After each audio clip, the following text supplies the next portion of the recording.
Ciao a tutti, bentornati, sono Safa di Blooming Korea che potete trovare in questi canali social. Oggi faremo una mini bucket list dei posti che vorrei assolutamente visitare in Corea e che secondo me sono imperdibili. Ovviamente quando arriviamo in Corea il primo posto in cui atterriamo è Incheon e dopo 30-40 minuti di strada arriviamo a Seoul. A Seoul uno dei posti che vorrei visitare di più è il Bukchon Village, che è un villaggio tradizionale coreano con una lunga storia. È situato tra il palazzo Gyeongbokgung e il palazzo Cheongdok e il santuario reale Jongmyo. Il villaggio tradizionale è composto da molti vicoli e hanok, che sono le case tradizionali coreane, che sono state conservate alla perfezione per mostrare un ambiente urbano di circa 600 anni fa. Invece ora è utilizzato come un centro di cultura tradizionale che permette ai visitatori di vivere l'atmosfera della dinastia Joseon. Il secondo posto è l'isola di Nami Island. Quest'isola ha questo concetto fiabesco del villaggio delle fiabe e delle canzoni.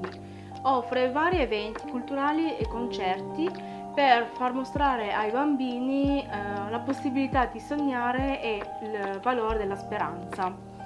È un posto molto adatto anche alle coppie, alle famiglie, in quanto è ricco di boschi e piccole stradine, in quanto è immersa anche nella natura.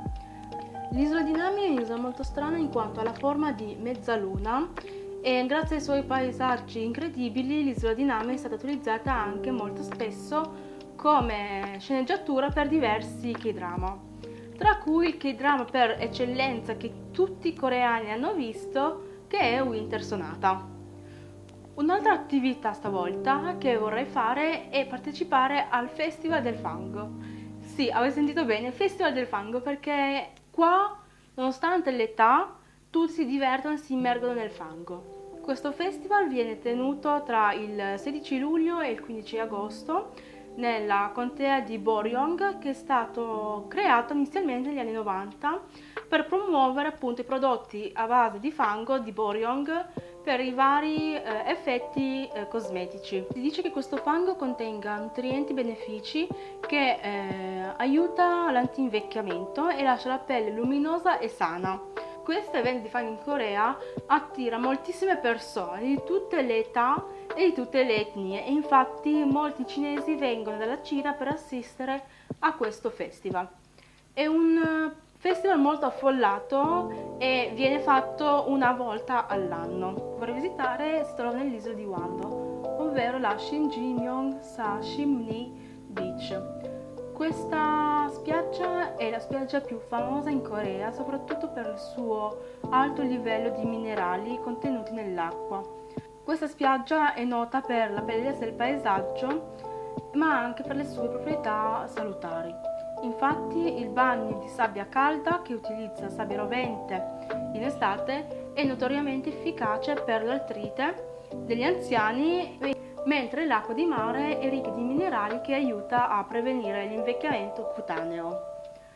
Questa spiaggia ha ottenuto il premio come miglior destinazione per le vacanze estive in Corea del Sud e ha ottenuto anche la certificazione di bandiera blu. Andando più a sud ci ritroviamo poi a Jeju. Jeju è l'isola più grande della Corea del Sud ed è anche l'isola da cui vengono molti idol, tra cui Boo Sung-hwang dei Seventeen. A Jeju io vorrei tantissimo addentrarmi, fare amicizia tra virgolette con le Haenyeo, che sono delle donne che si tuffano in mare a profondità assurde e riescono a ricavare molluschi che poi vendono al mercato. Però una cosa che vorrei provare, che avevo visto in Ilbagil, è i molluschi appena pescati dalle Haenyeo, loro lo mangiavano direttamente lì sul posto, quindi quella è una cosa che devo assolutamente fare. Mentre come posto vorrei visitare la Jeju Camellia Hill, che è il più grande arboreto di camellie in Asia orientale, con una foresta di circa 6.000 camellie e ci sono zone fotografiche molto consigliate con sedie e panchine incastonate nel mezzo dei boschi. Il miglior momento per visitare questo posto è inizio dicembre e metà gennaio, quando i fiori sono in piena fioritura. Dall'isola di Jeju torniamo poi nella nostra penisola coreana e ci troviamo a Bosong, in uno dei siti più belli della Corea del Sud, che è Daehan-da-won. Daehan-da-won si trova nella provincia di Jeollanam-do ed è un'oasi verde e tranquilla. Questo campo da tè vanta di quasi 6 milioni di piante che vengono utilizzate per produrre il Woo-boo-cha, che è considerato dai coreani come la migliore varietà di tè dell'Asia. Ci sono inoltre molti caffè che usano questa varietà di tè per produrre matcha latte, per produrre ottissimi dessert, ma anche un gelato che sempre su Ilbagil hanno detto che è super buono. Da Jeollanam-do passiamo poi a Busan. Busan è ricca di spiagge e la sua spiaggia più famosa è Haeundae, dove si tengono diversi festival K-pop. Però io vorrei visitare il Gamcheon Village, conosciuto anche come la Machu Picchu sudcoreana, ed è un villaggio storico colorato che molti studenti dopo la seconda guerra mondiale hanno provato a ricostruire e a colorarlo appunto per attirare dei turisti. A Busan si tiene anche il famosissimo Busan Film Festival, che è uno dei film festival più famosi non solo dell'Asia ma anche del mondo intero. Sicuramente se vai in Corea non devi perderti la visita a Ulleung-do e Dokdo. Queste due isole, soprattutto Dokdo, sono nel mezzo di una disputa tra il Giappone e la Corea, perché l'uno dice che è di sua proprietà. Però ci sono dei documenti che dicono che il Giappone ha rifiutato queste isole e quindi sono di proprietà coreana.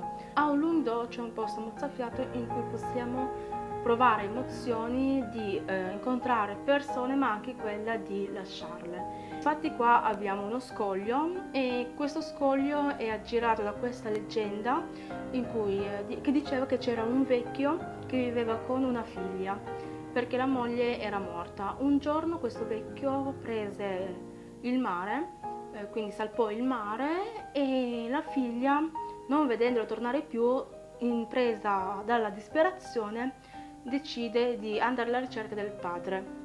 Dopo passano mesi, vede una barca tornare, pensando che sia quella del padre, inizia a nuotare.